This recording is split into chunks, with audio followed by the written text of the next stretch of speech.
Hello friends, आप सभी का बीएस एकेडमी में स्वागत है। मैं सुनील दैया आप सबके लिए स्टार्ट करने जा रहा हूं सीडीपी का कोर्स।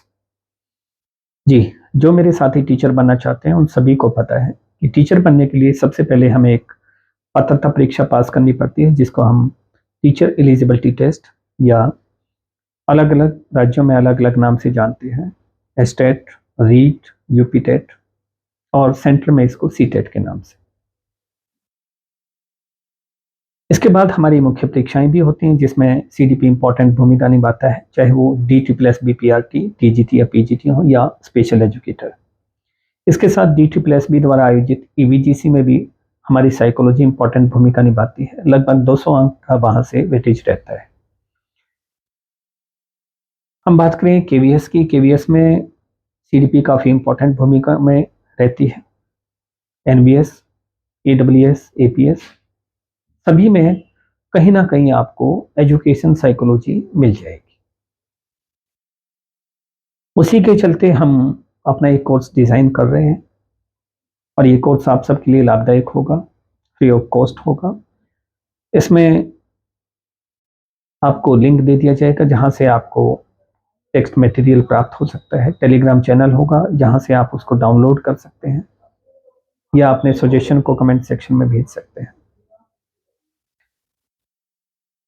देखिए, सीडीपी की जब हम बात करते हैं तो अकेले सीडीपी से काम नहीं चलता, इसके साथ साथ कुछ और विषयों की भी आपको तैयारी करनी पड़ती है।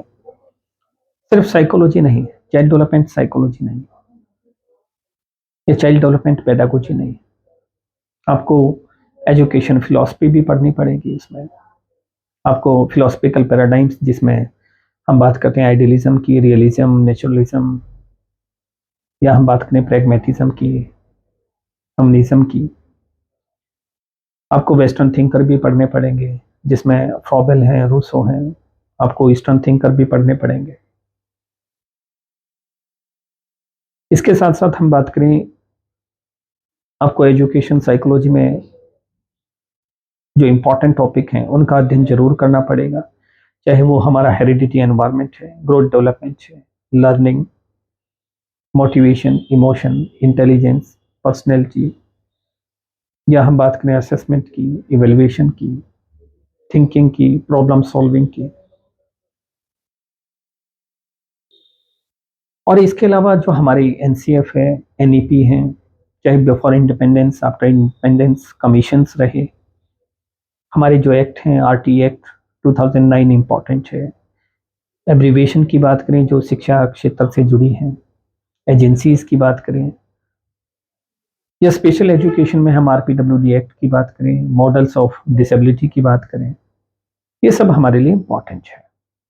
अकेला सीडीपी कहने से काम नहीं चलेगा। हाँ, यदि आप सीटेट की तैयारी करें, एस्टेट की, तो उसमें इतना डेप्थ में नहीं पूछते हैं। उसके लिए आपको हल्के स्तर की तैयारी भी काम आ सकती है। देखिए, जहां तक वेटेज की मैंने बात की कि सीडीपी कम से कम 30 अंक और ज़्यादा से ज़्यादा 100 से 200 अंक की भी आपको पेपर में मिल सकती है। जहां तक सीटेट एस्टेट की बात है तो 30 अंक की वेटेज मिलती है। 150 मार्क्स में से 30 मार्क्स सीडीपी के होते हैं, जिसमें से अमूमन बच्चे 25 या 25 प्लस ले सकते हैं। वो बेहतर तैयारी नहीं, मध्यम स्तर की तैयारी के साथ भी, क्योंकि उसमें ज़्यादातर हमारी अंडरस्टैंडिंग के ही क्वेश्चन होते हैं। पेडागोजी के लिए आपके लिए सबसे रामबान जो चीज़ें रहती हैं वो हमारी एजुकेशन पॉलिसीज, या हम बात करें जो हमारे एनसीएफ है, वो इम्पोर्टेंट रहता है। अभी लेटेस्ट जो एनसीएफ है वो आपको पढ़ना चाहिए, उसी से आपकी पेडागोजी तैयार हो जाएगी। और जहाँ तक थ्योरीज की बात है तो थ्योरीज आप मेरे साथ कर सकते हैं, पेडागोजी भी हम करेंगे। तो ये जो हमारा एक अभियान होगा, इसमें मैं चाहूँगा कि आप अपनी दिल से और मेहनत से पूरा कंट्रीब्यूशन दें, सहयोग करें और भविष्य में जो आपने अपने लिए सपना देखा है उसको साकार करें। धन्यवाद।